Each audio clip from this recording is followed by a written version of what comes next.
L1 मध्ये सफाईदारपणे वाचन आणि लेखन करतात आणि C10 आहे पुस्तकाची मूलभूत रचना, स्वरूप, मुद्रित अक्षरांची कल्पना ओळखतो, मुद्रित झालेल्या मजकुराची दिशा समजून घेतो आणि पुस्तकातील प्राथमिक विरामचिन्हे सफाईदारपणे ओळखतो.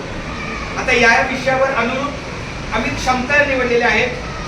त्यातले एक क्षमता आहे समजपूर्वक वाचन करतो, दुसरी क्षमता आहे विरामचिन्हांचा वापर करून योग्य ठिकाणी उच्चार करतो, 3 लिहिताना विरामचिन्हाचा योग्य ठिकाणी वापर करतो, 4 विरामचिन्ह निश्चित ओळखतो आणि 5 विरामचिन्हाचा आरोह अवरोहानुसार योग्य वापर करतो. या गटचर्चेमध्ये क्षमता क्रमांक 1 जी आम्ही घेतली समजपूर्वक वाचन करतो, ती समजपूर्वक वाचन करण्यासाठी विद्यार्थ्यांकडून आम्ही काय उपाययोजना केली पाहिजे त्याचे 3 प्रकार आहेत. समजपूर्वक वाचन करणे ही आमची क्षमता आहे आणि त्याच्यावर 3 प्रकारे आम्ही उपाययोजना केलेली आहे. एक म्हणजे एखाद्या परिच्छदेचे योग्य डिजिटल माध्यमातून त्याला उच्चार ऐकून द्यायचा. 2 विद्यार्थ्याचे लक्षपूर्वक निरीक्षण करून विरामचिन्हाचा वापर तो किती करतो आणि किती नाही याचा पडताळणी केला पाहिजे. आणि 3 कथाकथनाच्या माध्यमातून त्याचं सहकार्य घेऊ. ही क्षमता क्रमांक 1 ची उपाययोजना. आता दुसरी क्षमता आहे विरामचिन्हाचा उच्चार करताना योग्य वापर करणे.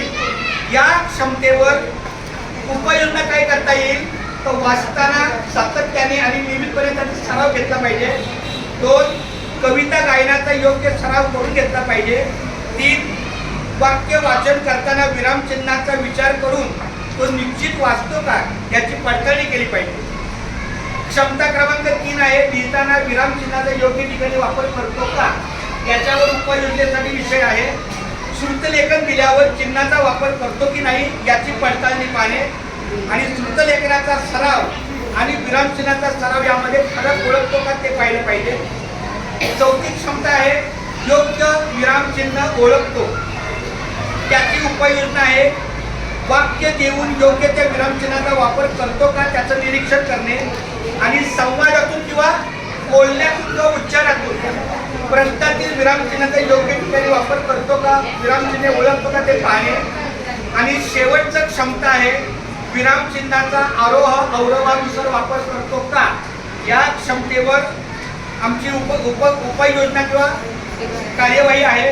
बोलताना नाट्यकरण करताना आशयानुकूल आवाज किंवा त्याचे प्रकार ओळखतो का अशा प्रकारे आम्ही 5 क्षमता घेतल्या आणि त्याची उपाययोजना केली आहे. विद्यार्थी बोलले पाचवी